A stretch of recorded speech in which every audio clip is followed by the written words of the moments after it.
Shalom teman-teman remaja, selamat pagi, selamat hari Minggu. Apa kabarnya di sana? Pasti semua kabar baik ya. Oke, bersama Kak JJ dari Komplek Ambarapura, kita akan memulai ibadah live streaming sekolah minggu.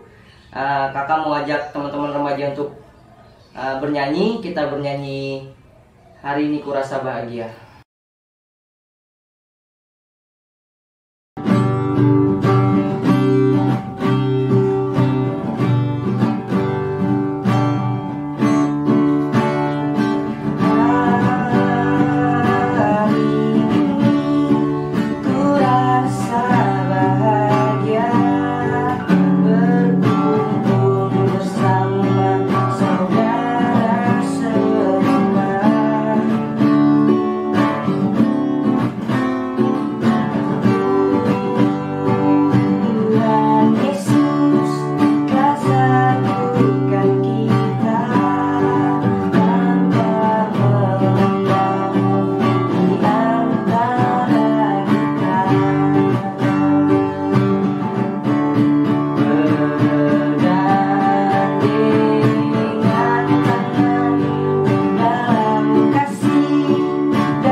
Oke teman-teman remaja, sebelum kita masuk firman, kita mau satu dalam doa.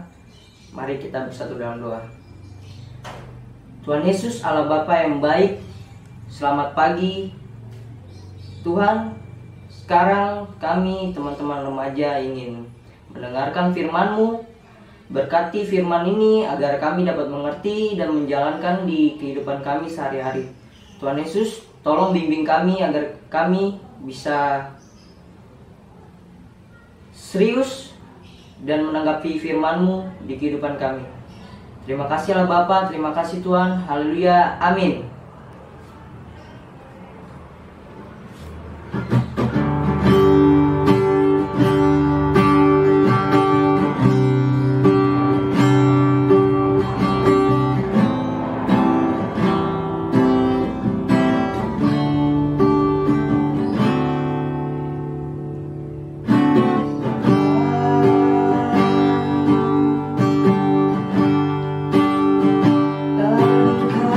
Engkau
selamat hari Minggu. Berjumpa kembali dengan Kak Gama dari Komplek Ambarapura.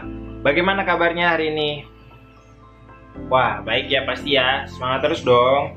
Walaupun kita tetap masih ibadah streaming, tapi tetap kita tidak boleh mengurangi rasa semangat kita untuk belajar tentang Alkitab dan sekolah minggu. Oke, teman-teman pra remaja, di minggu pagi hari ini kita langsung aja siapin Alkitabnya, siapin catatannya. Kita akan bahas apa sih yang mau kita sharing dan diskusikan pada minggu pagi hari ini. Yuk, sebelum kita buka Alkitab, mari kita berdoa. Lipat tangan, tutup mata. Tuhan Yesus yang baik, terima kasih Bapa di minggu pagi hari ini Tuhan, Engkau telah sertai kami Tuhan. Dari semalam kami tidur hingga sekarang kami bangun dengan keadaan sehat, dengan keadaan yang sangat luar biasa Tuhan. Dan sekarang kami sedang berdoa, kami ingin menyiapkan hati dan pikiran kami untuk mendengarkan firman-Mu Tuhan, untuk menjadi lebih baik lagi. Terima kasih Bapa, sertai kami dari awal sampai akhir. Hanya dalam nama-Mu kami sudah berdoa dan mengucap syukur. Amin. Oke. Nah teman-teman, yuk kita langsung buka aja kitabnya. Sekarang kita ambil kita siapkan di 1 Korintus. Oke, 1 Korintus 11. Oke. 1 Korintus 11, ayatnya yang kita ambil dari ayat yang ke-17 sampai 34. Oke. Nah, udah ketemu semuanya? Cepet lah ya. Kan Korintus ada di perjanjian baru. Jangan nyari yang di perjanjian lama, nggak bakal ketemu. Oke, kita langsung aja baca. Di situ Lembaga Alkitab memberi judul kebiasaan-kebiasaan yang salah dalam perjamuan malam. Oke, kakak baca ayat yang ke-17, kalian baca ayat 18, seterusnya sampai ayat yang ke-34. Nah, ayat ke-34 kita baca bareng-bareng. Oke, yuk 1, 2, 3. Dalam peraturan-peraturan yang berikut aku tidak dapat memuji kamu, sebab pertemuan-pertemuanmu tidak mendatangkan kebaikan, tetapi mendatangkan keburukan.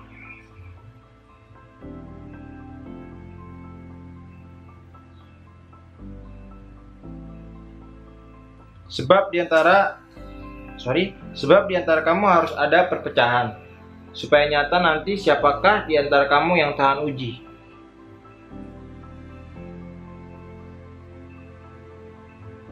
Sebab pada perjamuan itu tiap-tiap orang memakan dahulu makanannya sendiri, sehingga yang seorang lapar dan yang lain mabuk.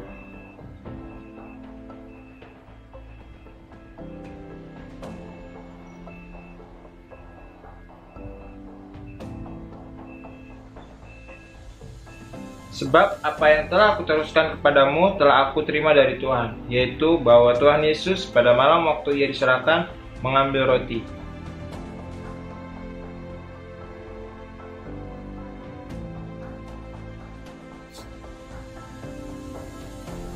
Demikian juga ia mengambil cawan sesudah makan lalu berkata, "Cawan ini adalah perjanjian baru yang dimateraikan oleh darahku. Perbuatlah ini setiap kali kamu meminumnya menjadi peringatan akan aku."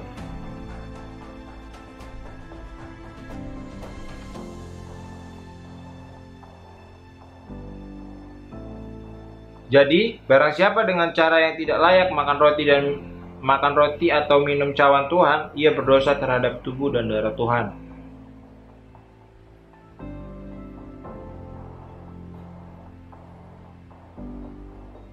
Karena barang siapa makan dan minum tanpa mengakui tubuh Tuhan, ia mendatangkan hukuman atas dirinya.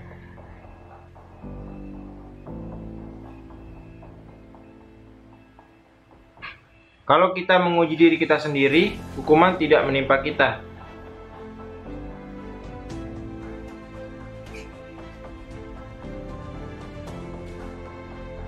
Karena itu, saudara-saudaraku, jika kamu berkumpul untuk makan, nantikanlah olehmu seorang akan yang lain. Bareng-bareng, kalau ada orang yang lapar, baiklah ia makan dahulu di rumahnya, supaya jangan kamu berkumpul untuk dihukum. Hal-hal yang lain akan kuatur kalau aku datang. Oke. Pembacaan Alkitab yang lumayan panjang ya pagi hari ini ya. Oke, tema yang mau kita bahas pada pagi hari ini adalah tentang perjamuan kudus. Nah teman-teman pasti gak heran dong dengan istilah kata perjamuan kudus yang memang semua gereja di dunia ini masih laksanakan, dan memang itu menjadi peristiwa penting umat Kristen atau umat pengikut Yesus. Nah teman-teman, kakak mau menyimpulkan untuk apa sih makna perjamuan kudus? Nah pasti kalau misalkan kalian dengar kata perjamuan kudus, yang identiknya adalah dengan roti dan anggur. Nah terus apa sih makna perjamuan kudus? Mungkin kan kalian pasti bertanya-tanya, oh paling perjamuan kudus hanya makan roti dan anggur. Tapi apa itu? Istimewanya apa dari roti dan anggur itu? Oke, di sini kakak coba ringkas. Kakak menggarisbawahi ada 6 makna yang bisa kalian petik dari makna perjamuan kudus ini. Oke, yang pertama adalah 1. Perintah untuk senantiasa mengingat. Ya, penjelasan di sini adalah di ayat yang ke-25 ya. Tadi cukup jelas bahwa ya, kakak baca ulang lagi sini biar sama-sama. Ayat yang 25 tadi Tuhan Yesus bilang, demikian juga ia mengambil cawan sudah makan, lalu ia berkata, cawan ini adalah perjanjian baru yang dimateraikan oleh darahku, perbuatlah ini setiap kali kamu minumnya menjadi peringatan akan aku. Jelas di ayat yang 25 itu bahwa adalah perintah untuk senantiasa mengingat Tuhan Yesus, teman-teman. Nah, dia meminta supaya roti dan anggur itu menjadi peringatan akan dia. Kenapa? Ya karena kan kita hidup sangat suka sibuk sendiri, suka mementingkan hal-hal yang mungkin tidak berkenan kepada Tuhan. Maka dari itu perjamuan kudus itu sebagai pengingat kita untuk minta waktu khusus untuk kita merenungkan kedekatan kita dengan Tuhan, seperti itu ya. Jadi perjamuan kudus itu menyegarkan ingatan kita dan menguatkan ingatan kita tentang Tuhan Yesus. Nah yang kedua, bersatunya pribadi kita dengan Tuhan.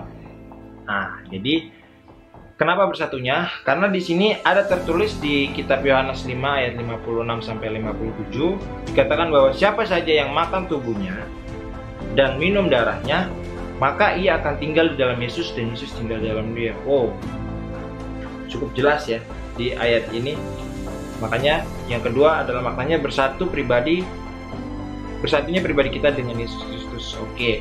Jadi cukup jelas kalau misalkan kamu melakukan perjamuan kudus, kamu makan tubuhnya atau yang diistilah dengan roti dan kamu minum darahnya yang diistilah dengan anggur, maka kamu akan tumbuh bersama-sama dengan Yesus. Nah, itu akan tumbuh gak sih Kak kalau misalkan cuman makan dan minum roti doang? Oh enggak. Jadi itu ada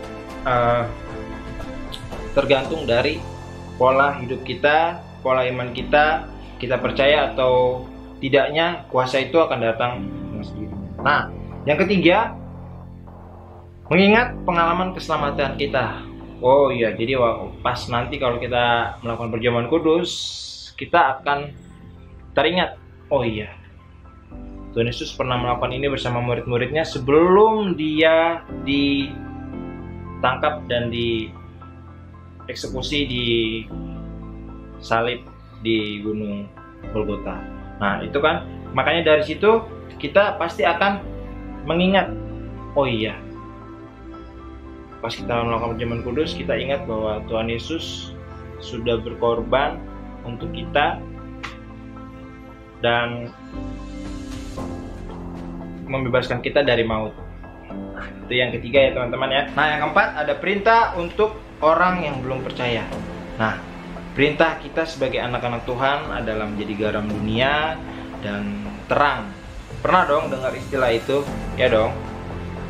Apa? Bergaulah. Jadi kalau misalkan kalian adalah sosok terang, jadi terang itu nggak mungkin akan terlihat di siang hari. Oke, kakak ibaratkan dengan lampu, misalkan lampu motor ya. Lampu motor itu istilahnya terang kan. Dia akan terlihat pada saat malam hari, jelas, terus gitu, ya kan? Cahayanya menyinari. Tapi coba kalau di siang hari, nah pasti dong nggak, ya kelihatan paling cuman di depannya doang, nggak kelihatan. Nah, bagaimana supaya kelihatan? Kalian harus ada dalam gelap, atau kalian harus berada di yang cahaya yang memang tidak terang. Jadi kalau anak-anak terang berkumpul ya lebih terang lagi. Nah, tapi di sini kita diperintahkan oleh Tuhan, bergaulah dengan banyak orang dan terangilah mereka karena kita tidak bisa. Nah, terangilah mereka karena kita tidak bisa nih untuk merubah mereka menjadi terang. Jadi biarlah terang kita akan diserap oleh mereka, dan mungkin mereka bisa mendapatkan sentuhan Roh Kudus dan mereka bisa menjadi terang, atau mereka bisa tahulah positif-positifnya anak-anak Tuhan. Oke, seperti itu. Nah, yang kelima teman-teman, di sini mengingatkan akan pentingnya persekutuan. Jadi makna perjamuan kudus juga mengingatkan kita tentang persekutuan ya. Karena kenapa? Waktu pas perjamuan pun para murid-murid berkumpul dalam satu meja. Mejanya nggak berpisah-pisah, dalam satu meja. Nah, dari situ kita bisa lihat apa sih yang kita bisa dapat dari makna perjamuan kudus yang Tuhan sudah lakukan waktu itu. Nah, dengan persekutuan, pertama kita bisa lebih mengenal tentang keselamatan Allah. Dengan kita sama-sama berkumpul dengan teman-teman, kita sering melakukan ibadah, kita sering melakukan kelas-kelas kecil, atau kita sering melakukan diskusi-diskusi tentang Alkitab. Di situ kita akan lebih mengenal sosok Tuhan, kita akan lebih mengenal sosok siapa penyelamat kita dan keselamatan kita seperti apa, dan lain-lain seperti itu. Nah, yang kedua, kita bisa belajar saling menerima, karena di setiap pribadi orang, di setiap permasalahan orang lain, kita bisa melihat ada masalah dan ada solusi, dan ada banyak sekali kesaksian-kesaksian yang kita bisa ambil dari setiap peristiwa-peristiwa orang lain. Nah, yang ketiga, di sini ada tempat bertumbuh. Jadi semakin banyak kalian bersekutu, semakin banyak kalian melakukan pendalaman-pendalaman Alkitab, iman kalian akan bertumbuh, dan kalian tidak akan rapuh pokoknya. Maka dari itu, pentingnya persekutuan itu adalah itu yang tadi kakak bilang. Satu, kita bisa lebih mengenal tentang keselamatan Allah, kita bisa belajar saling menerima dan menjadi tempat untuk bertumbuh. Nah, yang terakhir, yang keenam, sebagai wujud pengharapan kita terhadap kedatangan Tuhan Yesus yang kedua kali. Nah, ini yang keenam. Jadi mulai saat ini wujud wujud iman kita adalah umat yang berpengharapan kepada Tuhan Yesus. Jadi kalau mulai saat ini teman-teman masih bingung, maksudnya apa sih kak itu memulai berpengharapan kita terhadap Tuhan. Nah, mulai saat ini kita harus tahu, karena orang percaya itu hidup dari iman dan dari pengharapan, karena kita berharap Tuhan Yesus datang kedua kali ya, dari langit turun ke bumi. Itu yang dia bilang waktu dia naik ke surga. Nah, disitulah iman kita. Kita harus berpengharapan bahwa Tuhan Yesus akan datang untuk kedua kali untuk menjemput kita semua. Oke. Nah, disitu terus kita juga bisa lihat ya, kita juga harus hidup berpengharapan kepadanya. Karena kenapa? Kadang orang banyak yang putus harapan, sudah mulai depresi. Banyak kalian bisa lihat banyak yang melakukan bunuh diri, apalagi kondisinya seperti ini. Nah, itulah makanya pengharapan dan iman itu harus bisa lebih kokoh lagi. Karena kenapa? Setiap kesulitan punya kemudahan sendiri, dan setiap masalah pasti punya solusinya sendiri. Oke teman-teman. Nah, persyaratannya apa aja sih kak untuk misalkan melakukan perjamuan kudus? Nah, di sini kakak cuman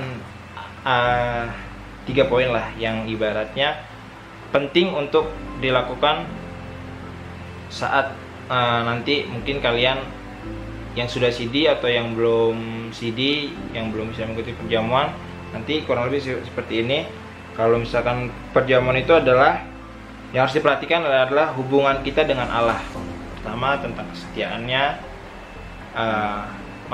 tentang kesetiaan kita, terus tentang kasih kita kepadanya dan ketaatan kita. Terus yang kedua yang harus kita gumuli lagi adalah tentang hubungan sesama kita kepada orang tua, kepada kakak, kepada teman-teman, kepada siapapun. Itu yang harus kita introspeksi sebelum kita mengikuti perjamuan kudus, ya. Terus sikap hidup kita, bagaimana kita menyikapi sikap hidup kita? Apakah kita masih suka mengeluh tentang diri kita, atau kita suka mengeluh atau kita suka iri kepada orang lain? Nah, ini yang harus kita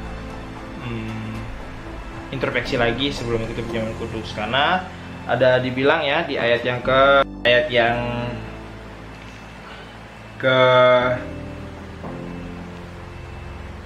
28, karena itu hendaklah tiap-tiap orang memuji dirinya sendiri dan baru sesudah itu ia makan roti dan minum dari cawan itu. Jadi tidak sembarangan ya. Untuk mengikuti perjamuan kudus itu punya makna dan mempunyai poin-poin penting yang harus diperhatikan untuk mengikuti perjamuan kudus. Makanya perjamuan kudus itu sangat sakral bagi umat Kristen. Oke, sampai sini aja. Terima kasih untuk perhatian teman-teman para remaja yang sudah mendengarkan sharing kakak. Nanti aktivitasnya akan ada di belakang ya. Tapi juga nanti di sini aktivitasnya kalian bisa membagikan foto seperti kalian memberikan makanan kesukaan untuk adik, untuk kakak, atau untuk mama papa, atau kalian memberikan suatu bentuk kasih kepada mereka. Kalau kalian foto, kalian bisa kirim ke kakak-kakak sekolah minggu yang ada di komplek kalian. Oke, sampai situ aja. Sebelum kita tutup Alkitabnya, mari kita bersatu dalam doa. Tuhan Yesus, terima kasih Bapa, di pagi hari ini Tuhan, kami anak-anak-Mu telah mendengarkan sharing firman Tuhan yang telah dibawakan oleh Kak Gama. Terima kasih untuk kesempatan yang indah ini Tuhan. Kami juga diberikan kelancaran sampai akhir ibadah live streaming sekolah minggu ini Tuhan Yesus. Terima kasih Bapa, sertai kami Tuhan, jaga selalu kami dalam kesehatan agar kami bisa dipertemukan di minggu yang akan datang, atau sampai nanti kami berkumpul kembali Tuhan. Sertai juga Tuhan setiap teman-teman kami mungkin yang sedang sakit atau yang tidak bisa mengikuti live streaming ini Tuhan. Tapi kami yakin dan percaya Tuhan, Tuhan memberikan kesembuhan Tuhan pada mereka dan memberikan semangat yang baru. Terima kasih Bapak. Sekarang kami ingin menutup Alkitab kami. Sertai kami Tuhan. Hanya dalam nama-Mu kami sudah berdoa dan mengucap syukur. Percaya katakan amin. Oke teman-teman, terima kasih. Kakak pamit undur diri. Sampai jumpa di minggu depan. Oke teman-teman remaja, sudah ingin mengakhiri ibadah kita angkat satu pujian, Sungguh Ku Bangga Bapa.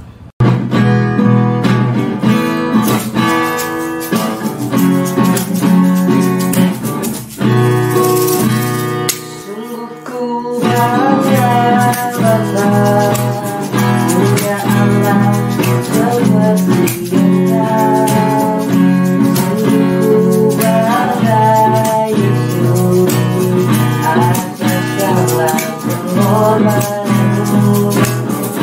Tak ingin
Oke teman-teman, sampai jumpa di minggu depan.